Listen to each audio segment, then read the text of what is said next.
Hi everyone, welcome to my review of Friday the 13th, the final chapter from 1984, directed by Joseph Zito, and of course the fourth film in the Friday the 13th franchise. Yes, we are back once again to discuss Friday the 13th, this time around the fourth film, 2 years after the third, and we did discuss the third film recently, and here we are with the fourth one, a very popular film in the franchise, and one that is, ranked among the best usually, and it's one that it's very different, you could say, but it kind of closes off this era really, and once again they were trying to make this the final film in the franchise due to the success and all this. There was quite a few more, but yeah, this is kind of an end of an era, so it'd be cool to discuss this film today. First of all, there will be a spoiler warning for this discussion. If you haven't seen this film, I simply recommend seeing it first and then come back to this video, and we can go from there. We can talk about this film in the comments and all things Friday the 13th, of course, and celebrate the Halloween season. So yeah, with all that said, let's discuss my thoughts on this film and what a film it is. Seeing it again, this has kind of reminded me of how much I enjoy this one, and in many ways, it has obviously the tropes of the previous three and different films in the franchise. Jason is back in full swing, of course, and it does have the recap in a sense, but it's more of a montage in this film, and we've got the way the characters are picked off in similar ways, but I think this is very different to the previous three and really any of the films going forward in the franchise. Obviously Tom Savini, kind of returning to kind of help, finish this, in that sense, because again, it was meant to be the last film, in the franchise, and in that sense, it does have this kind of end of an era feel. Going forward, the films are very different, even though they did make quite a few more, obviously, as we know. And the next film does, relate to this quite a bit. It's definitely, I think an end of an era, and they were trying to kind of bring it all together. The montage is one of the elements of that. It's definitely clear. They were trying to make this it's an epic montage as well. All the stylish elements, and trying to make this the kind of the event that it should have been. And I think even though it has the slasher elements, and it's definitely very much a Friday the 13th film, it's definitely I think there's something about it. There's just more of a general 80s kind of charming film, and I think the storytelling to this one is just so strong at times. I think the characters, just especially Crispin Glover's Jimmy and Corey Feldman's Tommy Jarvis. I think these two in particular, these are the standouts of the film, and I will say it now.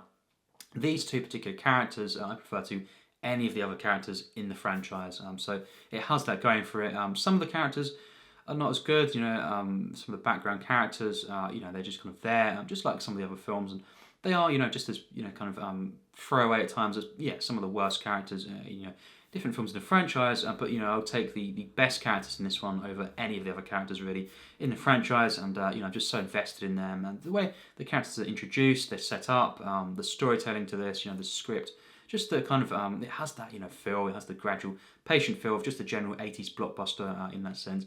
It's not kind of they've given a bit of backstory, and then the rest of the film they're kind of just there to be killed. It really is a film that kind of deals with the characters in a different way, just in such a charming way, and I loved the relationships at times between different characters, especially Ted and Jimmy, and as well Tommy and his sister as well, Kimberly Beck playing Trish, in this film, and we've got the mother as well, and Joan Freeman playing the mother of that family, and it's cool because we have this family, small family, father not there of course, and this cabin, and just kind of a house, and they're there, and of course for the weekend this group of teenagers come around, and they come close by, and they're kind of neighbours in that sense, and they Corey Feldman's character of Tommy is kind of watching on as well as they arrive. It's kind of this coming of age film in that sense as well. You've got throughout, that's one of the things I love about this. It really does pay attention to the characters and make it very believable, and how they act, interact with different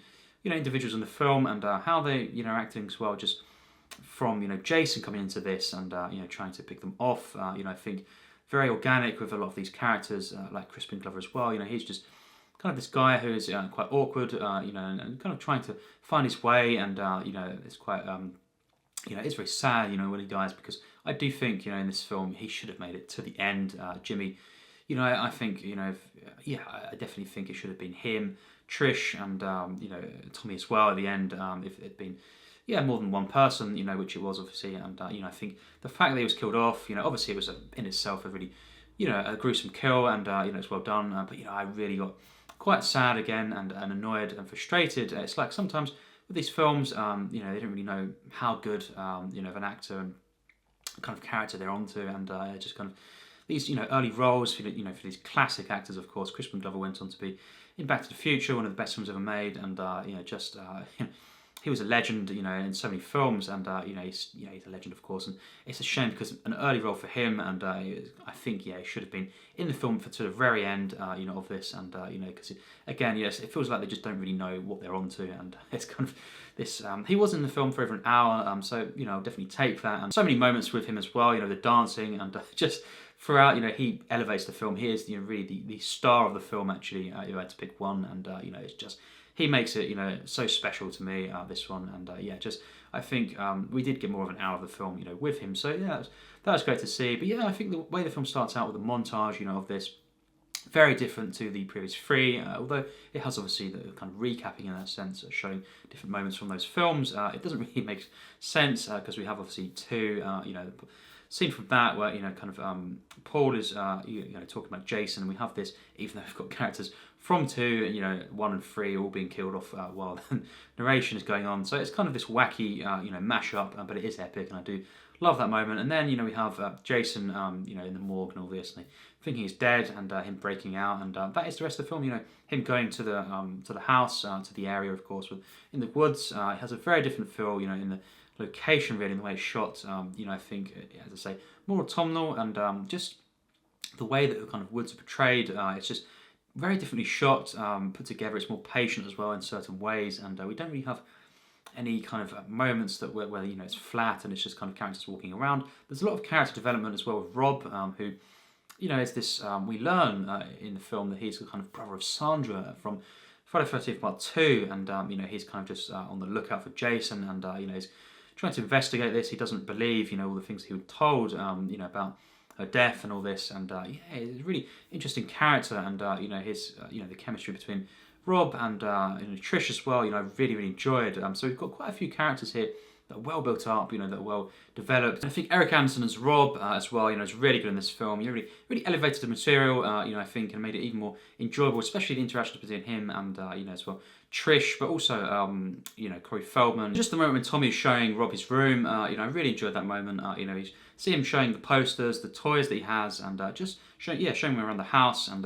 he's excited to kind of interact with this character. So I think that's a really nice moment, and something that's actually it's never really in the Friday the 13th films, really, and it's just a very nice kind of moment, and more of a, this has more family elements to this film than the rest of the franchise, really. It's just more of a general 80s kind of charming film, as I say, and I think these moments I wanted more of them in the film, but we got them, and we don't really get them for me really in the rest of the franchise, and I just really enjoyed the interactions, and I think Erich Aronson in this film, as Rob, he really.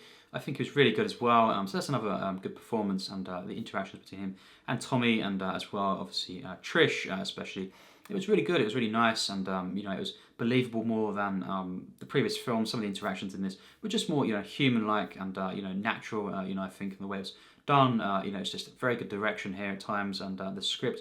And it was just it was more something I can get a little bit more invested in consistently in the film. So quite a few of the characters in this as well, and Ted. That's another one. Lawrence Monoson, playing Ted, and he's this character who basically is kind of friends with Jimmy, obviously Crispin Glover, and they have this kind of back and forth banter, and that's one of my favourite aspects of the film as well. So we've got this, you've got the kind of double act, the duo, and he teases him throughout, but they are good friends obviously, and just the way in which the character development goes over the film, where he's been teased, of course, Crispin Glover, and he kind of gains his confidence in some way, and one of my favourite moments of this film, is when he puts on the music and he starts dancing, and it seems, it's just one of those moments. It's just a hilarious kind of piece of cinema, really, and it's just kind of it doesn't take you out of the film, but it's kind of separate, and it's kind of just Crispin Glover doing his thing, and it just works so well within the film as well. It's just something you can kind of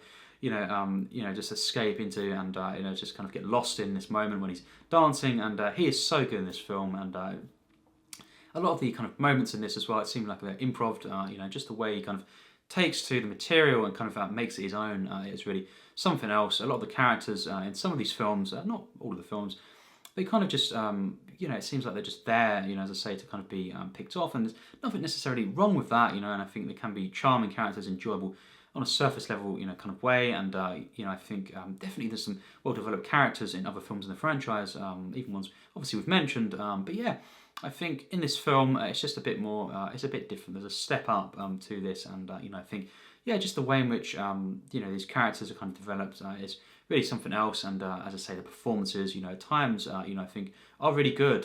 Some of them are not so great. Some of the characters in this, obviously, and they are just throwaway. But the main ones, I've got quite a few. I've got 4 or 5 ones that I really enjoy, and I'm quite moved by when they are kind of picked off in the film and or survive in the film. We do have this strange kind of the final act. It's tense, it's kind of ruthless, really brutal stuff going on there. Really kind of investing, and funny moments as well. But we've got this kind of ending as well where we have Tommy Jarvis. Kind of obviously Jason gets defeated, and of course Tommy is kind of really constantly kind of slashing Jason, his body, and kind of he's kind of had to be restrained in this bit, and then it kind of cuts forward to the hospital, and Tommy hugging his sister, and it's a nice moment, and then we have the final moment being the freeze frame of Tommy, and opening his eyes in a very strange way, of course meant to imply that he is now kind of he's got lost in the moment, and it's kind of an ambiguous moment, but it's just very, very strange, obviously, and we kind of know what it means, but it's true. It's quite strange, having saying that, and I think just that moment, perhaps it could have done with a different ending, final shot, but it's fine, and it does obviously set up different films, but it's interesting because we have Tommy going through this transformation in the film, and just Corey Feldman in this film, I think is definitely one of the standouts as well. This is the first of the kind of 4 main films that he was in rapid succession. These big breakout films. It was this film. Obviously there was the Goonies, Stand By Me, and as well before the Goonies was Gremlins as well. So these 4 films, real all these films I enjoy, and I think they're classic kind of moments in cinema.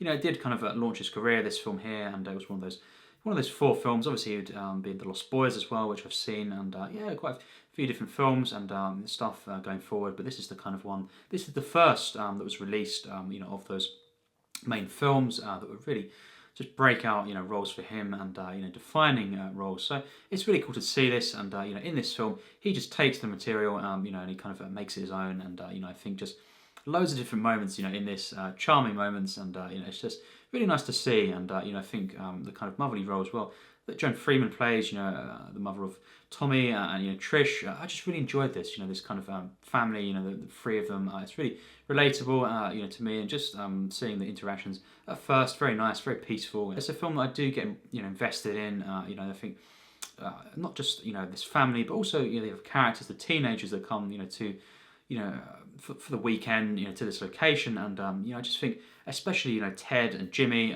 these are 2 characters in particular that I really enjoyed, and I love seeing the interactions between them, and I just think the performances here, especially from Crispin Glover, really good in this film. He's legendary in this one, actually, and I definitely think my favourite element of the film is this character. And as for Jason himself, Ted White playing Jason in this film, and I think for me, definitely at least one of the very, very best portrayals of Jason in the franchise.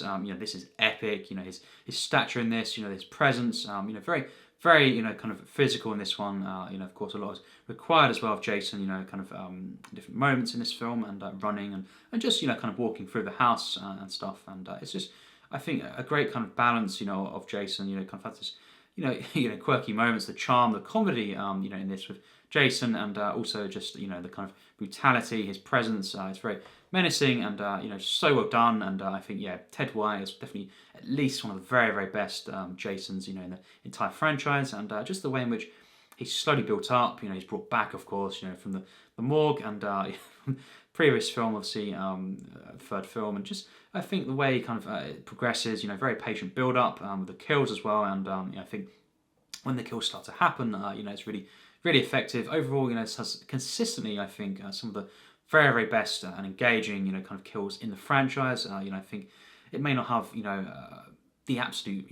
most fun or, wacky or, enjoyable kind of kill in the franchise, in this film, but consistently, across the board, it's just so well done, the effects and also just the editing. I think the combination of everything in the filmmaking here and the reactions as well, from the characters. And because I cared more about, some of these characters, I think it is, I would take this over, really most of the films, in the franchise. And, I think just, a great use of cinematography as well. It doesn't have the kind of summary feel, and it's not, as kind of dreamlike as, for example, part 1, in the franchise, and part 2 even. But it's a different feel, and overall, again, it's just a step up, for many of the films, in the franchise, just the way it's put together, and the actual filmmaking and the storytelling, just really is for me definitely, kind of a pinnacle, of the franchise, and that takes into account everything in the script, the way the characters are done, and just the kind of use of the locations, the house, the way it's kind of portrayed as this kind of safe haven, and the way in which then Jason, when he gets in, it's more of a threat. It's more kind of something I feel, and because seeing just Corey Feldman as well in his room and stuff, and kind of he's enjoying the house and stuff, and then that threat when it comes in, it's more of a kind of effect on the viewer, and I think it was very well done, and it could have been there could have been even more to this, but I think for what it is, it's definitely my kind of slasher film as well. With the characters, just the lore as well, a little bit in there, and as well, the way it kind of links back to the previous films, not just from the montage, but also characters like Rob, and the fact that he was, he's the brother, of course, of Sandra, and kind of mentioning that, kind of actually developing and playing on her death is something that is, I really appreciate, and I think because it has that kind of weight to it, the character of Rob, and this peaceful character who kind of at first is you're suspicious of, but then when you learn that, that kind of explains things for his character, and it's moments like this that are really so well done, and I think are not really present in a lot of the films, at least in the franchise, and I just really appreciate that, and the music as well. Once again, Harry Manfredini, just really good score here, and it's quite epic as well. I think that montage, and then the titles coming on as well, with the kind of explosions. Really, really epic in this as well, and I've got some wacky moments for sure, but it's a very just patient film, and I think very well done, subtle at times, other times not so much, and definitely once again some characters who I don't really enjoy in this film, and are kind of just there to be picked off. The entire cast and the entire characters, they're not all great, but I think you've got about 4, 5 or 6 characters, especially that I really, really enjoy, and some of the other ones that I do just like and enjoy for them being there on the screen, and just you've got these twins as well in the film, which is quite bizarre, but I just think the way in which the characters of Ted and kind of Jimmy kind of interact, and they have these arcs throughout the film, both of them, and I think just them together, and when they get picked off, it is very felt by me, it's very sad, and I think they were the standouts of the film, as well as Corey Feldman, obviously, and I just think Rob as well. So you've got a lot of standout elements to this. You've got the tropes of this franchise in full swing here, and this was meant to be the final film, obviously, and in that sense, it kind of feels weird because it is kind of setting up again, just like 3, it was meant to be the final film, and it's at the same time as kind of being an end of an era, and feeling like that they were kind of doing this. Other times, including when the film ends, it seems like they were attempting to kind of set up a new kind of story going forward, a new kind of set of arcs, and something that was kickstarting another set of films. So it is very strange in that sense. But even though it does obviously there were many more sequels, and ones that did follow on in different ways from this film, it does feel like an end of an era, and it is definitely a final chapter in many ways, and it's quite sad and touching in that sense, because going forward, I think it's a different feel. Obviously, we have more fantastical elements as well to the franchise. Some of the later films, a lot of the films are just not as pure slasher films in a typical sense, in the traditional way, and it's not as grounded. Some of the films going forward, the locations and all this, obviously Jason X and all these films, they're very out there, and I think it's nice to just return to these original 4, and some of the films going forward, but these ones, they don't really have as much of the supernatural elements, other than the ambiguous nature of Jason, and something you can just kind of go with in that sense, but they're not as kind of overtly fantastical or sci-fi in that sense. So yeah, it is just really has that kind of nice balance, and it's grounded, it's realistic. The characters, Corey Feldman, his character of Tommy, Crispin Glover, all some of these characters are really interacting and acting in natural ways, and you've got that kind of awkward, relatable, guy with Crispin Glover. He's playing Jimmy, and that's it's my favourite character in the film, and I just really enjoyed this character so much. It was very sad when he kind of went out of it. Definitely one of the flaws for me is the fact that he went out too soon. Kind of just treated in the end as one of the other characters, and not really.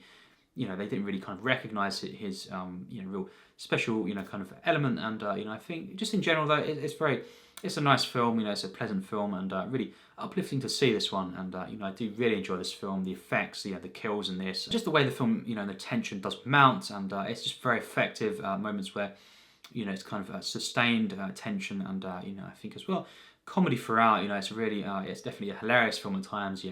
With Jimmy especially, and Ted, and I think these performances from these characters, especially. So yeah, some of the characters focuses on I'm not too big on again. It's definitely one of the flaws of the film. Some throwaway characters, and yeah, definitely some moments when it's kind of them outside, at the lake at night, going out and being picked off. That I wasn't too big on. It kind of takes away, they go off from the main group, and it's just I could do without some of those moments. So definitely some things I'm not huge on in this film. For what it is, I did really enjoy this one, and I think it's definitely at least one of the standouts, of the entire franchise for me, with the characters, with the lore, the way it builds on different films, but it's its unique kind of feeling, different locations, the way they're portrayed, and the way the kind of film is structured, I think is definitely very different. And it just has this general 80s charm, it's magic, which, for me is just one of the very, very best, if not my favourite, kind of decades in cinema history. And, it's just something about the 80s that I love so much. And, I love,